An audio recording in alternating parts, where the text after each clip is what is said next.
According to a report from the International Energy Agency, by the year 2020, the United States could be exporting more oil than Saudi Arabia. And by 2035, we could in fact be getting by on our own supply of oil and natural gas. When this came out, it was huge news, right? American energy independence. It's supposed to be awesome. But we thought to ourselves, you know, can't we do better than that? There must be new technologies out there we could be looking at. And when we looked around, we discovered, yes, there are lots of them. These are the ideas that we think stand the best chance of bringing home true American energy independence.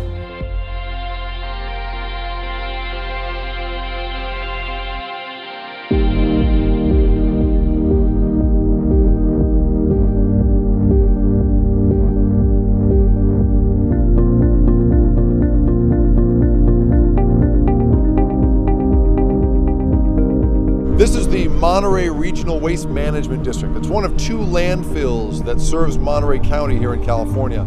They receive about 1,000 tons of waste every day, and they manage to pull about 1/3 of that out of the waste stream and do other things with it. What's really cool is they've sponsored a pilot project here that manages to take organic food waste and create natural gas out of it that can be resold into the grid as power. Hey Dirk, I'm Jake. Hey Jake, Dirk Dudgeon, Very Zero nice Waste to meet Energy. you. Nice How to meet are you. you? Yeah. Welcome. Thank you. So tell me about your project. Yeah, what we've got here is a 4-digester dry anaerobic digestion system that we built for the Monterey Regional Waste Management District to help them treat their food waste and organic waste, taking it out of the landfill and capturing the inherent energy that's in the food waste. Define anaerobic digestion for us. Well, anaerobic digestion is essentially the process where we're taking the organic waste and introducing a bacteria to it. What you can't see here is there is an underground storage tank that we built down here which houses liquid bacteria. We run it at a thermophilic temperature, which is around 130 degrees Fahrenheit. That bacteria is then pumped through a pumping system into nozzles and introduced into the material that's stored inside. And that bacteria then actually starts eating that organic waste, and the byproduct of that is biogas. It's primarily methane, 58 to 62% methane in our case. The rest is primarily carbon dioxide. That gas is captured, and then we have a useful product that we can do a variety of things with it. What we do here with it is create heat and power. So let's talk for just a second about how incredibly bad this smells. You left your dinner on the table and went away on vacation for a year. That's sort of what this smells like. This is our CHP unit, and the CHP is a combined heat and power. Okay. So this engine has been modified to run on methane. It's a 6-cylinder engine. It's capable of producing 100 kilowatts per hour. And these big, thick wires here are actually what's sending the power over to the water treatment plant next door, where they use the power. They also have their own anaerobic digestion project out there because most water treatment plants do. So they're using their own power that they're producing plus what we have. We've been sending them enough power to make them power negative. So they're not pulling anything off of the grid right now. At landfills, one of the big problems you have is seagulls. Leo Velasquez is the landfill's falconer. What he does basically is runs these trios of hawks and falcons which scare off the birds. And I'll tell you right now, there isn't a bird anywhere to be seen on this landfill.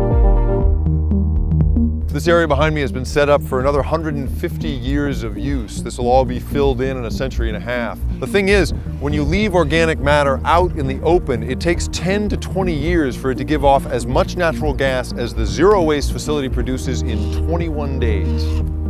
There's really 2 products that come out of the anaerobic digestion systems. It's biogas and compost. And they're both economically important because if you create great biogas but you don't have a worthy compost that you have to actually then pay to get rid of, well, you've defeated the economics. This isn't just some sort of hippie enterprise. These are hard-bitten capitalists. They've created a system that not only puts out enough power that you can sell it back into the grid if you wanted to, and a system that puts out compressed natural gas, which you can use to power fleet vehicles. It's also produced this, compost, as far as the eye can see, which can be resold to farmers. Normally, that would just go into a landfill, but in this case, you've really got a product and a revenue stream that any CEO would be proud of.